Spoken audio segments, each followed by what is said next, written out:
আসসালামু আলাইকুম।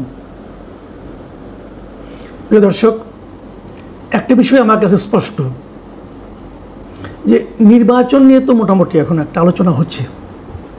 সবাই নির্বাচনে নানাভাবে প্রস্তুতি নিচ্ছেন, নানাভাবে আলোচনা করছেন যে কীভাবে ভোট আনা যায়, আরও ভোট আনা যায়, কার কত পার্সেন্ট ভোট হবে এবং ভোটের জগতে কে কাকে কুপঘাত করবে।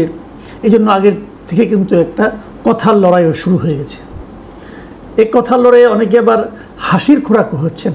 যেমন নাসিরুদ্দিন পাটোয়ারি নামে এনসিপির এক নেতা, উনি হঠাৎ করে বলে বসলেন বিএনপি নাকি 50 থেকে 100টা আসন পাবে এবং তারা নাকি 200-300 আসন পেয়ে যাবে।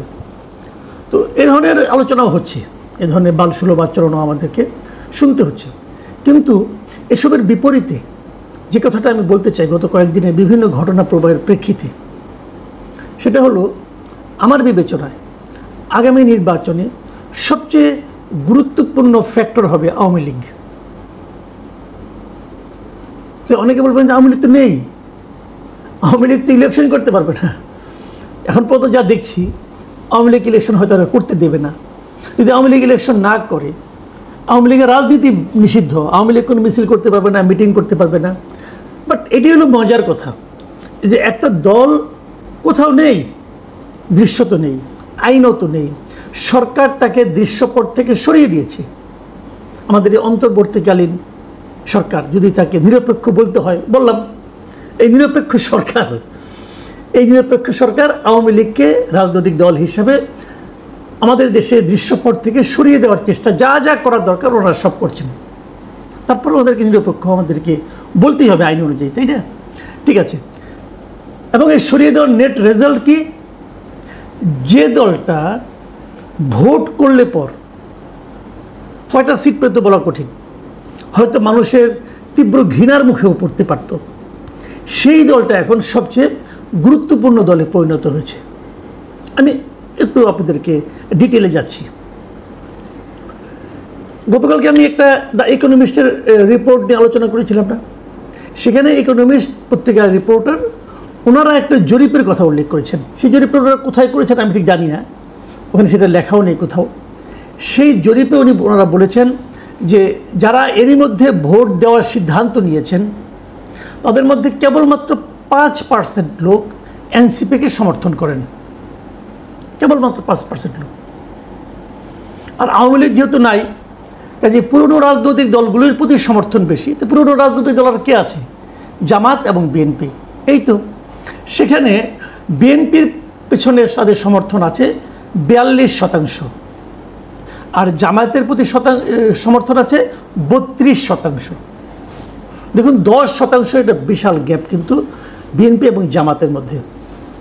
আপনাদের মনে আছে যে 2001 সালে যে নির্বাচনটা হয়েছিল, সেখানে কিন্তু আওয়ামী লীগ এবং বিএনপির মধ্যে ভোটের সমর্থনের দিক দিয়ে পার্থক্য কিন্তু 1%-এরও কম ছিল, 1%-এরও কম ছিল।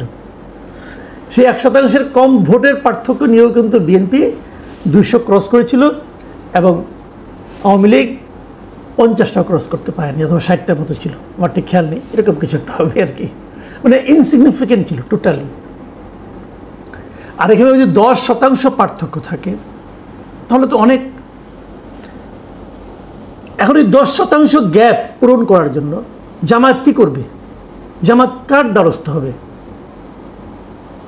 জামাত অবধারিতভাবেই আওয়ামী লীগের ভোটগুলো টানার চেষ্টা করবে। একটা উদাহরণ দিচ্ছি একটু পরে আপনাদেরকে, তার আগে আমি একটু আওয়ামী লীগের অবস্থানটা বলে নিই। বাংলাদেশে এই ইকোনমিস্টের এই লেখায় কিন্তু বলা হয়েছিল যে এদেশের এখনও একটা বড় অংশ মানুষ মনে করে যে তারা সুযোগ পেলে আওয়ামী লীগকে ভোট দিত, এবং যারা ভোট দেবে বলে সিদ্ধান্ত নিয়েছে তাদের মধ্যেও আওয়ামী লীগ নেই জানার পরেও তাদের মধ্যেও 14% ভোটার তার আওয়ামী লীগের প্রতি তাদের সমর্থন জ্ঞাপন করেছে। 14%, মানে এনসিপির যে ভোট তার প্রায় 3 গুণ। এনসিপির প্রতি যত লোকের সমর্থন তার 3 গুণ সমর্থন সেই দলটির প্রতি, যে দলটিকে এনসিপিরাই নিষিদ্ধ করেছে এবং যে দলটা নির্বাচন করতে পারবে না এ কথা মানে ভোটাররা জানে, জানার পরও তারা এই দলটাকে সমর্থন করে। আমরা একটা ছোট্ট উদাহরণে যাই আপনাদেরকে, এটা দুদিন আগের কথা।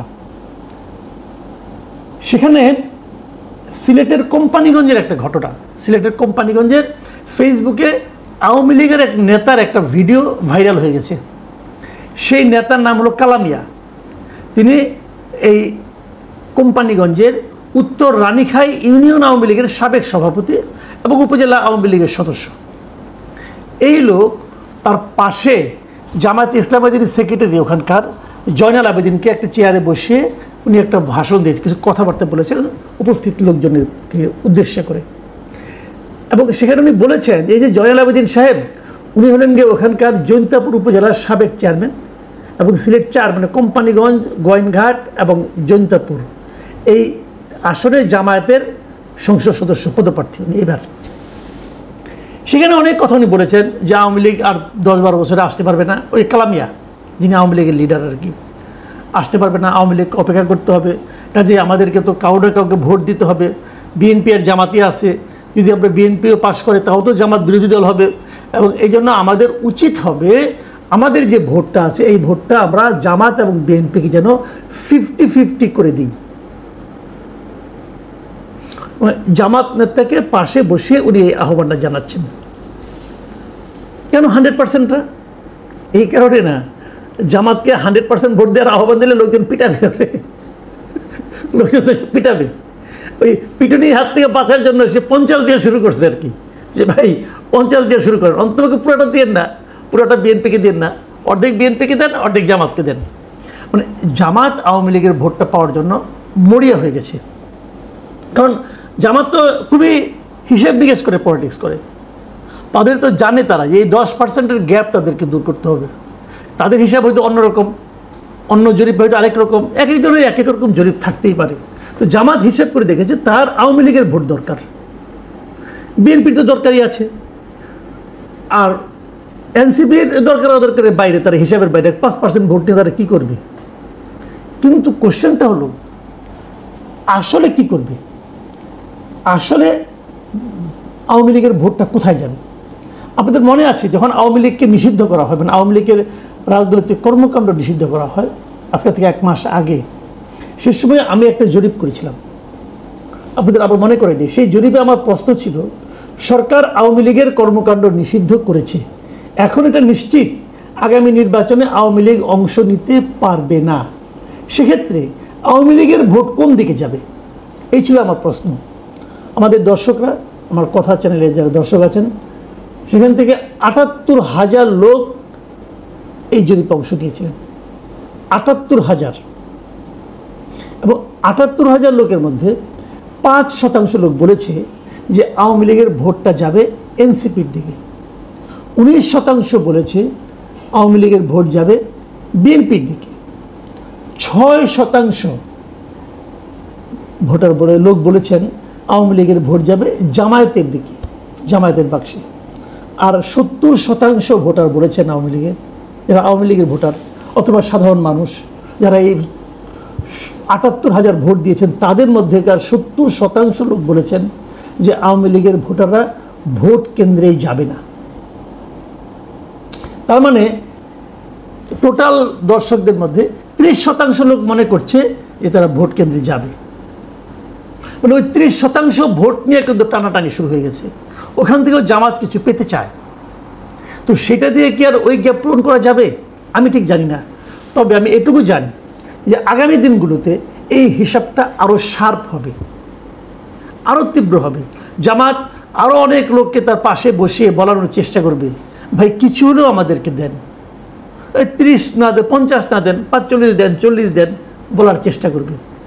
বিএনপিও চেষ্টা করবে, মানে বিএনপির ভোটার তো ভোট দেবেই বিএনপিকে, জামাতের ভোটার তো আর কোনো যাওয়ার জায়গা নেই, তারা জামাতকেই ভোট দিবে। এনসিপির যা আছে এটা আমার মনে হয় আরও কমবে, এরা তো ওদেরকে ভোট দিবে। কিন্তু ডিসাইডিং ফ্যাক্টর হবে আওয়ামী লীগের ভোটার। ডিসাইডিং ফ্যাক্টর মানে তারা চেষ্টা করবে যে আওয়ামী লীগের ভোটারদেরকে কত বেশি ভোট কেন্দ্রে আনা যায়।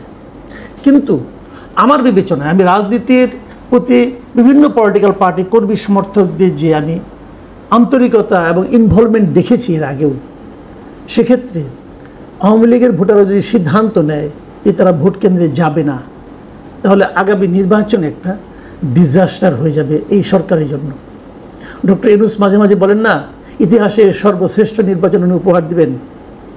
আমার মনে হয় তখন ওনার মনে হবে ইতিহাসও বুঝি না, সর্বশ্রেষ্ঠ নির্বাচনও বুঝি না। প্রিয় দর্শক, এখানে পর্যন্তই। আল্লাহ হাফেজ।